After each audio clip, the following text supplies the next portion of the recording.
hello hi नमस्कार जय Jagannath good morning समस्त को चलते आज ब्लॉग टी स्टार्ट करवा मु एडिटिंग करुच्ची मॉर्निंग रे तो यहाँ बहुत दिन तलर वीडियो माने मु जमारू पोस्ट कर पार नथली तो से लगी एबे मु भाभी एडिटिंग करी सब पकेबी बोली आ सब वीडियो शूट करनी थी चलते देखा आगू सब कौन कौन होमें आरिसा पिठा बनइबा तो आरिसा पिठा केमती कौन बना जाए आउ केमती हुए सेटा मु पूरा फुल पूरा अपडेट आपण मानक देवी फुल प्रोसेसटा तो चलते देखा ये देखते आम ए आसिलु पटक मम्मी घर पटक ये हम चुली रे तो गुनु खेलुला ये स्टार्टिंग हो गलानी आमर सब प्रोसेसिंग ये कड़े देखते आम दी दिखाई सर्फ जमी कला लगभग से जहाँ भी कला लगी सब छाड़ीज माने माजिले छाड़ीज जब सर्फ आम लगे दो से लगे देखते ये सर्फ दे दिखाई तो पूरा खेल व्यस्त सब झाड़ू फाड़ू धरिकी खेली तो पापा ताकू कौन कहते चपका ये सी आठी देखते प्रोसेसिंग आम स्टार्ट हो जाए बो ये गुड़ बाहर कर आग गोटे गोटे टसला अच्छी टसलार गुड़ बाहर कर दौरान तापर देखा केमती हो चलते देखा फुल प्रोसेस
कांबोड़ी भी एतिकी टिके जदि ताको पाटे दे दे चुबैकी कोई बात कर दो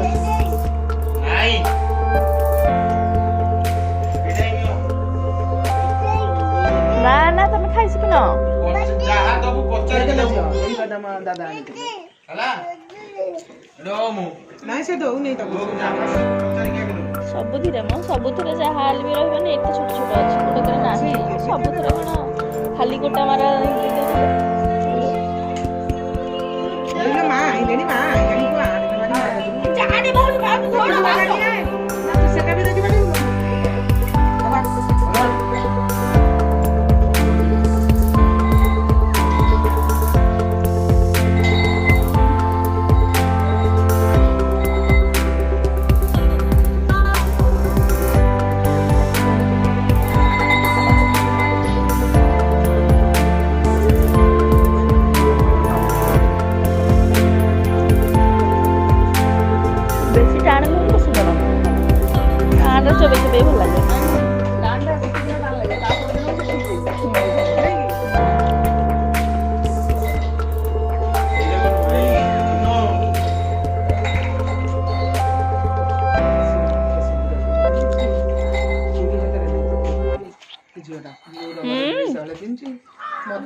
तो ये देखु एवं आयरन दूची आमर कि जिनस थुआई आपण मैंने भावुवे जे कौन ये सब बैग फैग सब थुआई आयरन दूची तो आम आसुचु गोटे जगह को तो से लगी सब पैकिंग चली किसी ड्रेस आयरन दबार थिला तो आयरन दे दूली हजबैंड टे शूट करनथिले तो तापरे देखो मत कहले तुम द्वारा होनी आयरन छाड़ मत छाड़ मु करी से लगी कर